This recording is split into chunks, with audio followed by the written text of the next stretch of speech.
ಈ ದಿನ ಒಳ್ಳೆಯ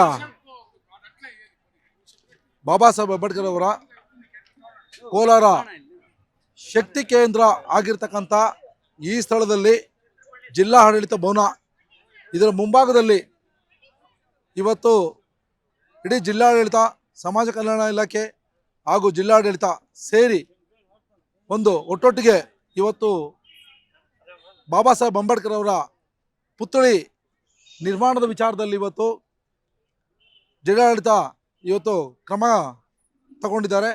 ಭಾಳ ಒಳ್ಳೆಯದು ವಿಚಾರವಾಗಿರ್ತದೆ. ಆದರೆ ಇದಕ್ಕೆ ಹಿಂದೆ ಹೋಗ್ತಿದ್ದೆ ನಾನು. ಈ ಇಡೀ ದಲಿತ ಸಂಘಟನೆಗಳು ಕೋಲಾರದಲ್ಲಿ ಶಕ್ತಿ ಕೇಂದ್ರ ಆಗಿರ್ತಕ್ಕಂಥ ಜಿಲ್ಲಾ ಆಡಳಿತ ಭವನ ಮುಂಭಾಗದಲ್ಲಿ ಡಾಕ್ಟರ್ ಬಾಬಾ ಸಾಹೇಬ್ ಅಂಬೇಡ್ಕರ್ ಅವರ ಪುತ್ಥಳಿನ ಇಡಬೇಕಂದೇಳಿ ಇಡೀ ನಮ್ಮ ದಲಿತ ಸಂಘಟನೆಗಳ ಒಕ್ಕಲಿನಿಂದ ಇವತ್ತು ಒಂದು ಕೂಗಾಕಿ ಮತ್ತು ಜಿಲ್ಲಾಧಿಕಾರಿಗಳೇ ಹಿಂದೆ ಇದ್ದತಕ್ಕಂಥ ಜಿಲ್ಲಾಧಿಕಾರಿಗಳಿಗೆ ಮೆಮೊರಾಂಡಮ್ ಸಹ ನೀಡಿದ್ದಾರೆ. ಇದರ ಜೊತೆಗೆ ಜಿಲ್ಲಾಡಳಿತ ಭವನ ಓಪನ್ ಆದಾಗ ಮಾನ್ಯ ಮುಖ್ಯಮಂತ್ರಿಗಳಾಗಿರ್ತಕ್ಕಂಥ ನೂತನವಾಗಿ ಪ್ರಾರಂಭವಾಗಿರುವ ಶ್ರೀವೇಣು ಟಿವಿಎಸ್ ಶೋರೂಮ್ನಲ್ಲಿ ಟಿವಿಎಸ್ ಕಂಪನಿಯ ಎಲ್ಲಾ ರೀತಿಯ ಪೆಟ್ರೋಲ್ ಮತ್ತು ವಿದ್ಯುತ್ ಚಾಲಿತ ಬೈಕ್ಗಳಿಗಾಗಿ ಎಂದೇ ಭೇಟಿ ನೀಡಿ. ವಿಳಾಸ ಬೈಪಾಸ್ ರಸ್ತೆ, ಮಾರುತಿ ನೆಕ್ಸಾ ಕಾರ್ ಶೋರೂಮ್ ಪಕ್ಕ, ಕೋಲಾರ. ಹೆಚ್ಚಿನ ಮಾಹಿತಿಗಾಗಿ ಸಂಪರ್ಕಿಸಿ 9986833899 ಅಥವಾ 9986933299. ರಾಮಯ್ಯನವರು ಸಹ ಬಂದಿದ್ರು. ಆ ಸಂದರ್ಭದಲ್ಲಿ ಜಾಲಪ್ಪ ಗೆಸ್ಟ್ ಹೌಸ್ ಅಲ್ಲಿ ಇದ್ರು. ಆಗ ನಾವುಗಳೆಲ್ಲ ಸೇರಿ ಎತ್ಕೊಂಡೋಗಿ ಅವ್ರಿಗೆ ಒಂದು ಮೆಮೊರಾಂಡಮ್ ಕೊಡ್ತೀರಿ. ಜಿಲ್ಲಾಡಳಿತ ಭವನದಲ್ಲಿ ಒಂದು ಡಾಕ್ಟರ್ ಬಾಬಾ ಸಾಹೇಬ್ ಅಂಬೇಡ್ಕರ್ ಅವರ ಪುತ್ಥಳಿ ನಿರ್ಮಾಣ ಆಗ್ಬೇಕಂತಕ್ಕಂಥದ್ದು ವಿಚಾರ ಕೂಡ ಕೊಟ್ಟಿದ್ದೀರಿ.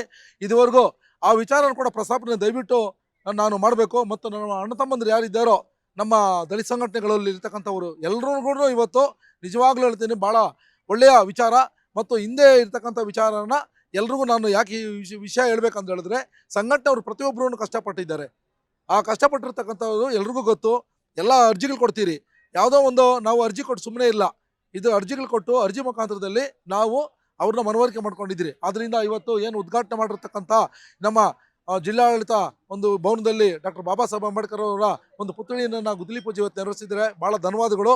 ಮತ್ತು ಇಡೀ ದಲಿತ ಸಂಘಟನೆಗಳ ಶ್ರಮ, ದಲಿತ ಸಂಘಟನೆಗಳ ತವರೂರು ಇದು. ಈ ತವರೂರಿನಲ್ಲಿ ಇವತ್ತು ಒಂದು NH75 ಈ ಮುಂಭಾಗದಲ್ಲಿ ಡಾಕ್ಟರ್ ಬಾಬಾ ಸಾಹೇಬ್ ಅಂಬೇಡ್ಕರ್ ಅವರ ಪುತ್ಥಳಿ ನಿರ್ಮಾಣ ಆದರೆ ನಿಜವಾಗ್ಲೂ ಭಾಳ ಒಳ್ಳೆಯದಂದೇಳಿ. ಮತ್ತು ಈ ಒಂದು ವಿಚಾರಕ್ಕೆ ಸಂಬಂಧಪಟ್ಟಾಗ ನಮ್ಮ ಜೊತೆಯಲ್ಲಿ ನಮ್ಮ ವಿಜಯ್ ಕುಮಾರ್ ಆಗಿರ್ಬೋದು ಮತ್ತು ರಾಜ್ಕುಮಾರ್ ಆಗಿರ್ಬೋದು, ಇನ್ನೂ ಅನೇಕ ದಲಿತ ಸಂಘಟನೆಗಳು ನಮ್ಮಲ್ಲಿ ಇರ್ತಕ್ಕಂಥ ಎಲ್ರಿಗೂ ಈ ಒಂದು ಸಂದರ್ಭದಲ್ಲಿ ನಾನು ಧನ್ಯವಾದ ಅರ್ಪಿಸ್ತಾ ಇದ್ದೀನಿ.